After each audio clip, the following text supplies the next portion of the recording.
Do that one dance, baby. That one dance.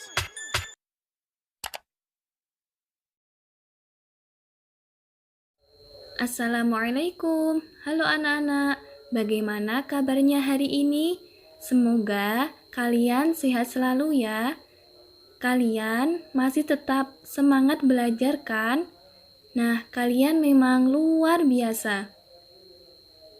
Kali ini kita akan belajar bersama mengenai tentang dongeng. Pasti kalian sudah tidak asing lagi ketika mendengar atau membaca cerita-cerita seperti kelinci dan kura-kura, harimau dan kerbau, maupun sepatu kaca Cinderella. Nah, itu semua merupakan contoh dari dongeng. Namun, apakah kalian sudah tahu apakah itu dongeng? Nah, untuk lebih mengenal tentang dongeng, mari kita belajar bersama-sama.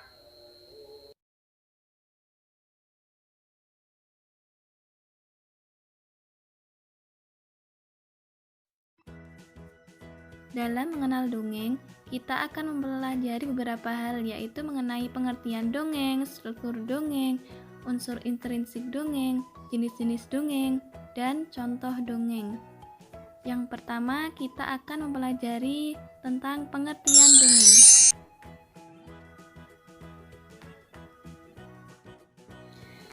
Pengertian dongeng.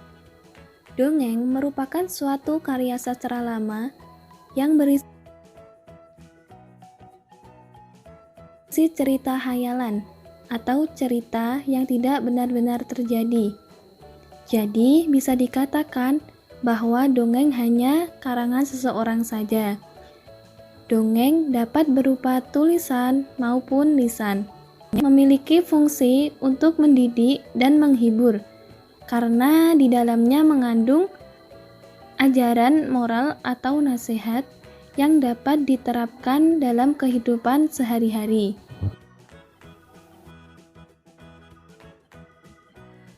Setelah mengetahui pengertian dongeng, sekarang kita akan mempelajari struktur dongeng. Dongeng memiliki struktur yang terdiri dari 3 bagian. Yang pertama, pendahuluan, yang merupakan bagian pengantar dalam cerita dongeng. Yang kedua, isi atau peristiwa, yang merupakan bagian utama dan terpenting dari suatu dongeng, di mana isinya menceritakan setiap kejadian secara berurutan. Yang ketiga, penutup, yang merupakan bagian akhir dari cerita dongeng. Biasanya berisi pesan moral atau nasihat. Setelah mengetahui struktur dalam dongeng, kemudian kita akan mempelajari unsur intrinsik dongeng. Setiap karya sastra pasti memiliki unsur intrinsik, begitupun dengan dongeng. Tanpa adanya unsur intrinsik ini, dongeng tidak bisa menjadi cerita yang utuh. Unsur intrinsik adalah unsur yang membangun sebuah karya sastra.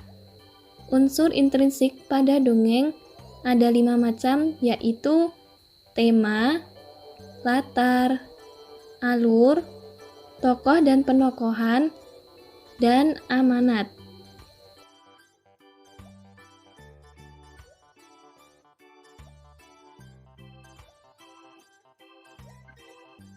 Yang pertama, tema. Tema adalah gagasan atau ide utama yang mendasari suatu dongeng. Contohnya dalam dongeng Malin Kundang, dengan tema tentang kedurhakaan terhadap orang tua. Yang kedua, latar. Latar adalah keterangan mengenai ruang, waktu, dan suasana pada saat terjadinya peristiwa dalam dongeng. Contohnya, latar tempatnya pada dongeng Malin Kundang yaitu di pantai.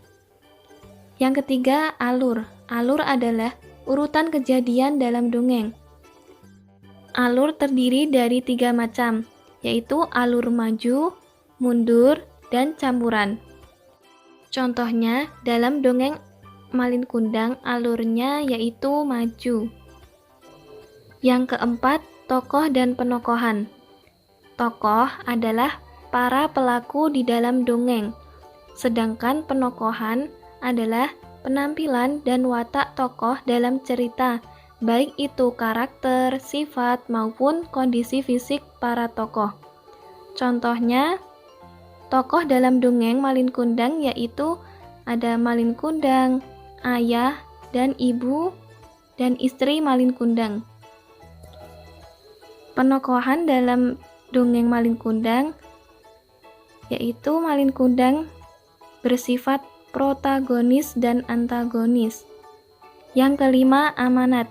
Amanat adalah pesan moral yang disampaikan di dalam dongeng. Contohnya dalam dongeng Malin Kundang, pesan moralnya yaitu janganlah durhaka kepada orang tua, apalagi terhadap ibu. Setelah memahami unsur intrinsik pada dongeng, selanjutnya kita akan mempelajari tentang jenis-jenis dongeng.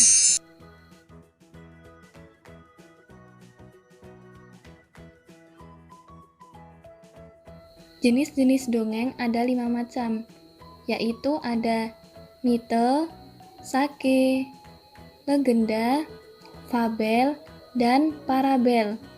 Selanjutnya akan dijelaskan setiap jenis-jenis dongeng beserta contohnya.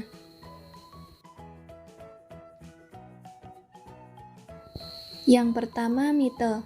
Mite adalah jenis dongeng yang menceritakan hal-hal yang berhubungan dengan hal gaib seperti jin, setan, atau dewa-dewi. Contohnya dongeng Nyi Roro Kidul dan Jaka Tarub dan 7 Bidadari. Yang kedua, sage. Sage adalah jenis dongeng yang di dalamnya menceritakan tentang kepahlawanan, keperkasaan, dan kesaktian. Jadi, dongeng sage ini mengisahkan sejarah tokoh tertentu yang memiliki keberanian, kepahlawanan, kesaktian, dan kebaikan. Contohnya dongeng Air Langga dan Ciung Wanara. Jenis dongeng yang ketiga yaitu legenda. Legenda adalah jenis dongeng yang menceritakan zaman dahulu yang berkaitan dengan peristiwa dan asal-usul terjadinya suatu tempat. Jadi, dongeng legenda ini berisi kejadian-kejadian yang menjelaskan bagaimana suatu benda atau tempat dapat terbentuk. Contohnya, legenda Batu Menangis dan asal-usul Danau Toba. Jenis dongeng yang keempat yaitu fabel. Fabel adalah jenis dongeng yang menceritakan mengenai kehidupan hewan, di mana hewan-hewan tersebut dapat berperilaku seperti manusia. Jadi, dongeng fabel ini di dalamnya menceritakan suatu kejadian yang tokohnya berupa binatang, dapat berbicara dan bertingkah laku layaknya seperti manusia. Contohnya dongeng tentang kelinci dan siput. Selain itu ada juga dongeng tentang harimau dan kerbau. Jenis dongeng yang terakhir atau yang kelima yaitu parabel. Parabel adalah jenis dongeng yang ceritanya mengandung nilai-nilai pendidikan, baik pendidikan moral, agama, atau pendidikan lainnya, yang disampaikan secara tersirat. Contohnya dongeng Si Kabayan dan Malin Kundang. Selanjutnya kita akan menyimak contoh dari dongeng.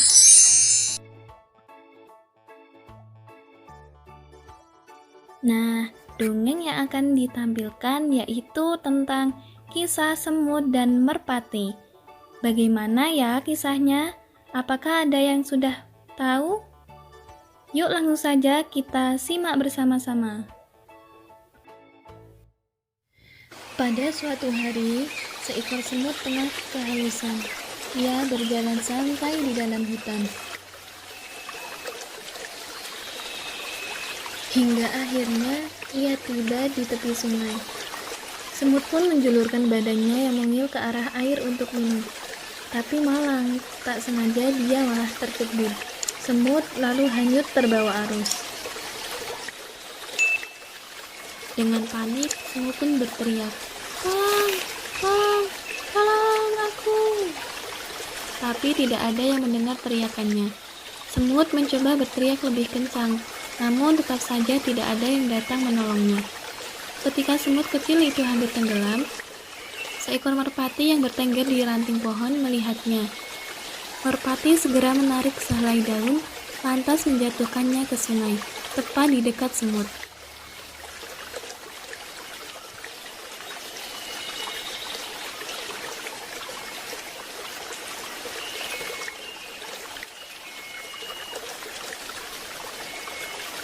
Dengan sisa-sisa tenaganya, semut naik ke atas daun, sehingga dia bisa mengapung dengan selamat ke tepi sungai. Dia kelelahan, tapi sangat senang dan bersyukur karena merpati telah menyelamatkannya. "Terima kasih merpati, kau sangat baik sekali," ucap sang semut kepada merpati. Beberapa hari kemudian, seseorang pemburu burung datang ke hutan. Ia melihat merpati bertengger di pohon. Tanpa disadari oleh merpati, pemburu itu bersiap menembaknya. Namun beruntung, semut ada di sekitar situ dan melihat apa yang terjadi. Dia pun berlari sekuat tenaga menghampiri si pemburu dan menggigitnya. Pemburu burung itu berteriak kesakitan. Suaranya pun membuat merpati tahu ada bahaya tengah mengancamnya. Merpati pun segera terbang menjauh. Berkat semut, ia selamat. Merpati dan semut pun kemudian menjadi sahabat. Nah, setelah kita mendengarkan dongeng tentang kisah semut dan merpati ini, terdapat pesan moral atau amanat yang dapat kita ambil, yaitu pentingnya saling tolong-menolong. Bila ada yang membutuhkan bantuan, maka kita harus membantunya semampu kita. Selain itu, amanatnya yaitu ucapkanlah terima kasih pada seseorang yang telah membantu kita.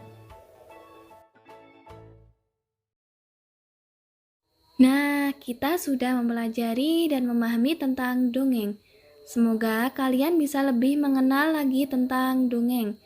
Terima kasih sudah mempelajari bersama-sama. Sampai jumpa lagi. Wassalamualaikum warahmatullahi wabarakatuh.